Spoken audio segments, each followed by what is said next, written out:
what is going on, SMT Nation? It's your boy, the SMT. We've got huge news coming out of Verizon. They just reported their Q3 earnings and financials for Q3 of 2020, and things are looking pretty good. The earnings report and the call took place this morning.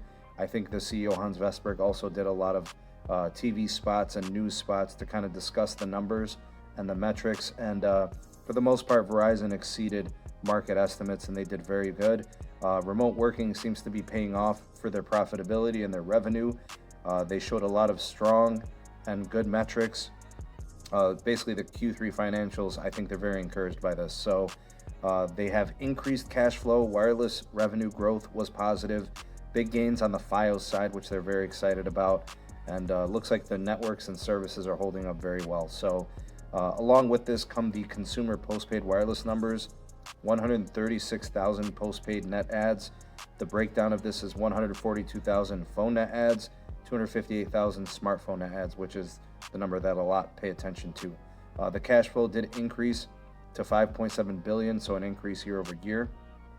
Postpaid retail churn, metric of retention, is 0.80. Phone churn was 0.63. Those are really good numbers. People are staying at Verizon. The Fios side, 139,000 net adds, so very good for them there. That's a plus 100,000 year over year, probably the most adds since I think Q4 of 2014.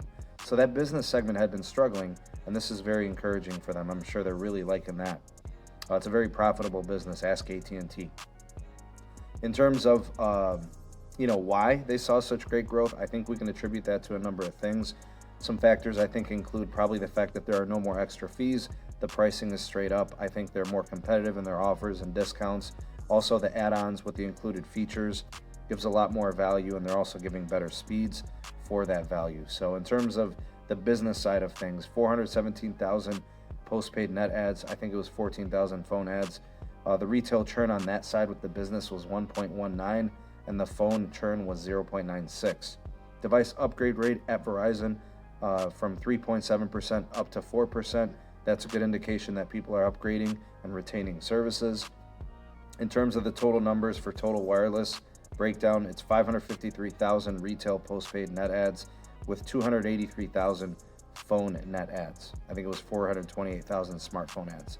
The expectation was 268,000, so they exceeded that. I'd say about 15,000 or so, so that's a good metric.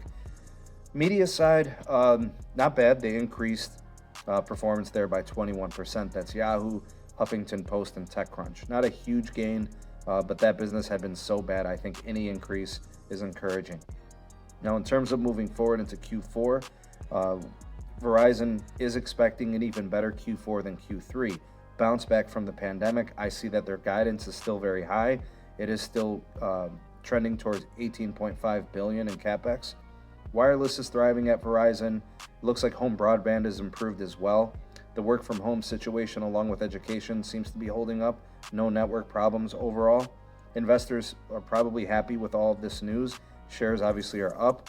Guidance has increased. I think for Q4, we're going to see what happens with iPhone 12 sales. Other sales across the catalog of devices for the holiday season. We'll probably be tracking that along with new business accounts. That seems to be a target group that Verizon is on, as well as AT&T and T-Mobile, so we'll see what happens there. The balance sheet seems to be manageable. They've got a decent asset to debt ratio.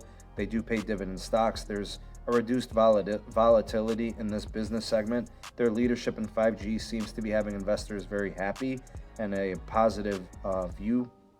They got the partnership with Apple is very strong. Amazon, Microsoft, etc.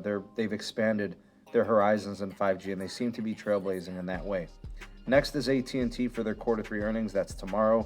I think we're expecting similar, if not better, metrics compared to Verizon in some ways. So we'll see what happens there. T-Mobile will go last. I'm not sure about the date. I'll have to check on it for you guys. But I'm hearing rumblings of a lot of store closings, a lot of job displacement, job elimination, and layoffs. Obviously, with the merger, there's a lot of redundant, business sites, retail locations. All of that is probably going to rear its ugly head here as business has not really gone up for T-Mobile. Those merger pains, merger-related issues, and pandemic-related issues, as they claim, are definitely going to have their effect in their quarter 3 earnings. We'll see what happens. Again, I'm going to stay cautiously optimistic that there will be some good things coming out of T-Mobile, but there are definitely going to be some things that are going to be negative. It's just the nature of the beast with a merger. We'll see what happens. I'm tracking all of it, so stay tuned to the channel. More content on those companies and their reports up and coming. I want to thank you for being here to watch. If you appreciated this video, give it a like. Also, if you're new, first time here, consider subscribing and activating the bell and notification icon so you never miss an upload from the SMT. And do check out some of the links in the description box for the community items. We got the @SneedTech Twitter handle, we have the Patreon page, and then we have all the podcast links if you want to check those things out. Thank you so much for being here to watch and listen. Hope you have a great rest of the day. We got the podcast tonight. Check us out there. All the great things happening here at the Nations.